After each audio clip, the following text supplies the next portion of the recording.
What's going on, guys? Spectrum here with some Guild Wars 2 Ranger gameplay. I have Fuzzy the bear here. Here's my pet, Fuzzy the bear. Could have called him Winnie, but you know, Fuzzy just seemed kind of right. And yeah, we had another beta weekend. For those of you who are enjoying Guild Wars 2, you all know exactly how good it was again. They've improved some of the aesthetics of the game. You'll see there's a slightly different mini-map. The buffs and the stamina bar have been sort of moved around, and I think it looks a lot tidier, a lot neater, and it's a nicer look to the game. Yeah, it looks good.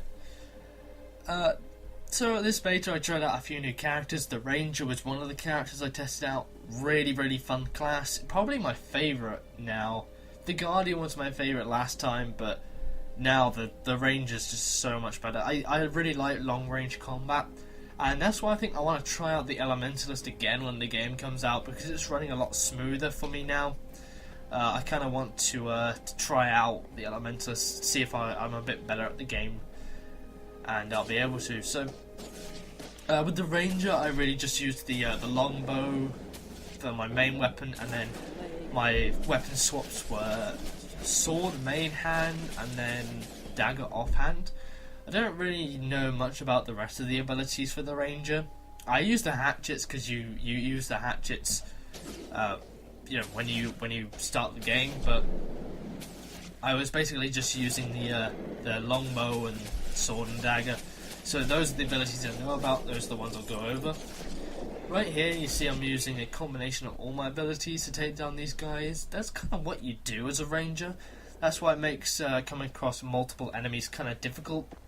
And you'll see that in just a second, because I foolishly bring up the map here and didn't realise how many of these ice worms there were around behind me. I didn't hear them. And I decided to start attacking this doe, because I thought, oh, it's easy, you know, not too difficult, and then every single worm starts popping up.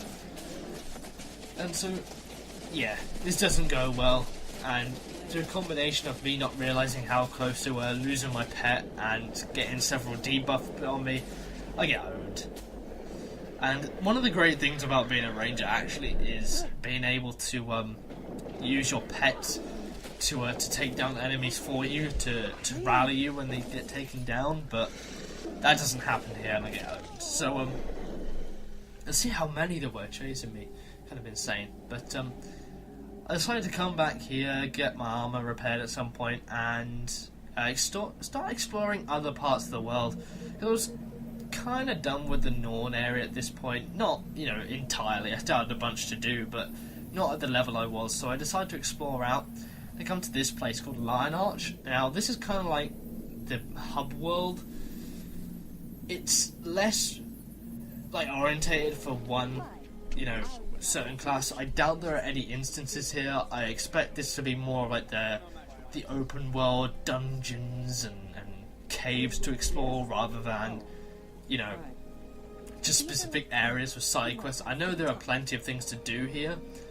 There are merchants and there are things to do. I highly recommend, if you're struggling leveling up as a low level character, come into Lion's Arch and then go to another world, like if you're a human, go to the Norn or anything like that, because you'll find low level quests to do there as well, and it would just be really handy for you to get some easy XP when you're like that lower level. It can be kind of tough to take on higher up levels because you're just not powerful enough yet. So I'll talk about some of my gear here. I think I'm at level 10 right now, and that means I've just completed the level 10 instance, which on all characters is a boss, and as an award you get a special weapon called the Avengers longbow or sword or whatever it is you're using. That's what I have here as my Ranger. It's really good, A, because it's an Avenger and Avengers are cool, but also because it does a lot of damage, and it's much better than anything else you can get at this point in the game. It's better than all the weapons, anything you can craft. It's so much better.